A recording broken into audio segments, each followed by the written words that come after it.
HSC পরীক্ষা 2025-এর ইংরেজি second পেপারে 4 নম্বর প্রশ্ন নিয়ে অনেক শিক্ষার্থী বিভিন্ন কোর্স ঝামেলার মধ্যে রয়েছে যে কোথায় কিভাবে কেমনে বসাবো সেই সম্পর্কিত তারা বুঝছে না। বিভিন্ন রুলস বিভিন্ন ভিডিও দেখে তারা কনফিউশন হয়ে যাচ্ছে। তো আজকের এই ক্লাসে মেনলি আমি যে কাজটা করব সেটা হলো শুধুমাত্র ওই গ্যাবের পজিশন দেখে, মানে আমরা টেকনিক বলতে পারি এটাকে, শুধুমাত্র ওই গ্যাবের পজিশন দেখে ওই গ্যাবে কি বসাতে হবে সেই জিনিসটা আমরা শিখবো। কোনো রুলস না, কোনো রুলস লাগবে না 4 নম্বর প্রশ্ন করার জন্য। এখানে কিছু জায়গায় তুমি দেখতে পাচ্ছ আমার এখানে লাল মার্কেটিং করা আছে, যেমন এখানে ফর আছে, এখানে ফর, এখানে বাই, এখানে উইথ ভিউ টু। তো এগুলোকে আমরা বলি প্রিপোজিশন। তারপরে যে উইদাউট, এটাও একটা কি প্রিপোজিশন। তো এই যে প্রিপোজিশনগুলো আছে, তো প্রিপোজিশনের পরে যদি কোনো গ্যাপ থাকে তা অথবা উইথ এ ভিউ টু এটার পরে যদি কোনো গ্যাপ থাকে সেক্ষেত্রে কি করতে হয়? খুবই সিম্পল কথা, আশা করি প্রিপোজিশন আমরা সবাই চিনি, ইন, অন, অফ, ঠিক আছে, ফর, উইদাউট, বাই, ঠিক আছে, এগুলো সব কি প্রিপোজিশন। উইথ, এগুলো সব কি প্রিপোজিশন। অ্যান্ড প্রিপোজিশনের পরে যদি কোনো গ্যাপ থাকে, যেমন এইখানে আছে প্রিপেয়ার, তো প্রিপোজিশনের পরে যদি নর্মালভাবে কোনো গ্যাপ থাকে সেখানে ভার্বের সাথে আইএনজি ফর্ম হয়। কোনো রুলস না, এমনি পজিশন দেখে বুঝলাম। এখানে ফর আছে, তার মানে এখানে হবে প্রিপেয়ারিং, এখানে প্রিপেয়ারিং মানে এটার সাথে জাস্ট আইএনজি ফর্ম যুক্ত করে দেবো, ঠিক আছে।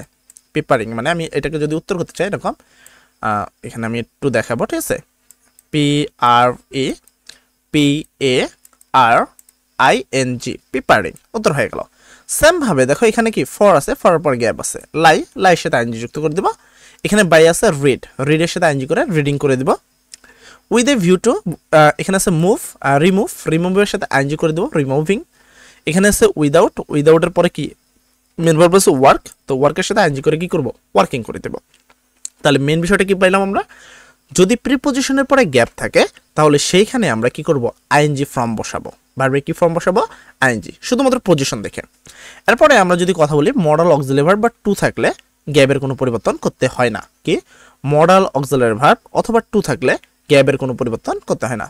যেমন এখানে ইজ অক্সিলারি ভার্ব কিন্তু মডাল না।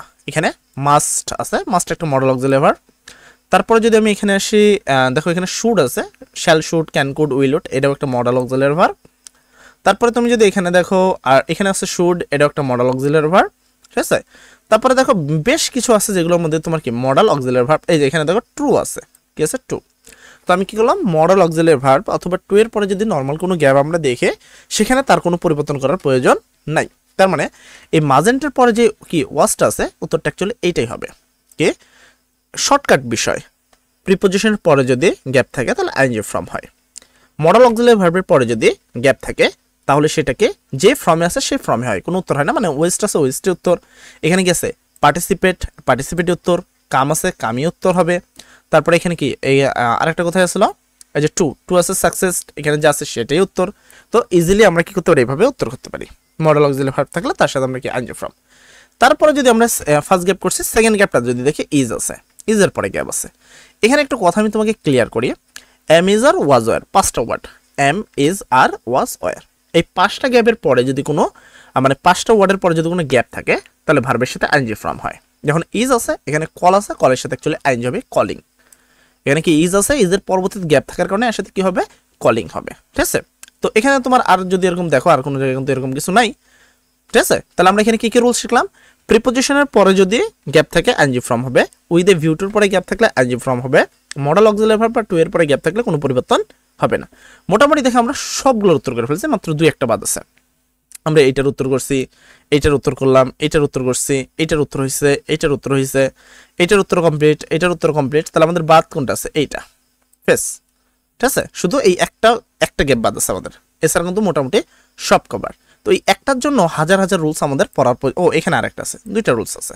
এই দুইটার জন্য তোমার কি হাজার হাজার রুলস পড়ার প্রয়োজন আছে? কোনো কিন্তু প্রয়োজন নাই।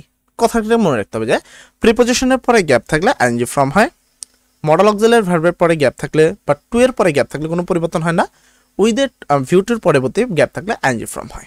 কথা ক্লিয়ার? তো এই যে রুলস তিনটা আছে, মানে তিনটা টেকনিক আছে, এই তিনটা টেকনিকের সাহায্যে যে কোনো ছাত্রছাত্রী এই right form verb easily cover করতে পারে, বা এটা নিয়ে তার বিন্দুমাত্র কোনো সমস্যা হবে না। তারপরেও যদি রাইট ফর্ম ভার্ব নিয়ে তোমার কোনো মাত্র বিন্দুমাত্র সমস্যা হয় তো অবশ্যই কমেন্ট সেকশনে বলবা, সেক্ষেত্রে আমি তোমার সেই প্রশ্নের উত্তরটা দিয়ে দিব। তবে তার আগে একটু ছোট্ট একটা বিষয় বলি, যে অনেক ক্ষেত্রে আমাদের গ্যাবের আগে কখনো কখনো এই ধরনের ওয়ার্ড আমরা দেখতে পারি, হ্যাভ, তারপর আমরা কখনো কখনো হ্যাজ দেখতে পারি, অথবা আমি কখনো হ্যাডও দেখতে পারি। তাহলে কখনো যদি তুমি এই তিনটার মধ্যে যে কোনো একটা দেখো, হ্যাভ, হ্যাজ, হ্যাড, দেন যদি ভার্ব থাকে তো ভার্বের সাথে তুমি কি করবে, ইডি যুক্ত করে দিবা। যে ভার্বটা থাকবে তার সাথে ইডি যুক্ত করে দিবা। আর একটা বিষয় হলো এখানে ইজ আছে, কি আছে, ইজ, তাই এটা প্রেজেন্ট টেন্সে ছিল, তো প্রেজেন্ট টেন্সের অনুসারে কাজ করা হয়েছে। এবার যদি এখানে ওয়াজ থাকে তাহলে ম্যাক্সিমাম উত্তর হয় ভার্বের সাথে ইডি, আর যদি অ্যামিজার হয় ম্যাক্সিমাম উত্তর যা আছে সেটাই হয়ে থাকে। কথা ক্লিয়ার? আশা করি রাইট ফর্ম ভার্ব নিয়ে তোমার আর কোনো সমস্যা নেই। তারপর যদি টেকনিকে বা বুঝতে তোমার কোনো সমস্যা হয়, কমেন্ট সেকশন অবশ্যই তোমাদের জন্যই রয়েছে, কমেন্ট সেকশনে বলবা, আমি চেষ্টা করবো তোমাকে সম্পূর্ণ ক্লিয়ারলি বুঝিয়ে দেওয়ার। সবাই ভালো থাকবা, সবার জন্য দোয়া করি। আসসালামু আলাইকুম।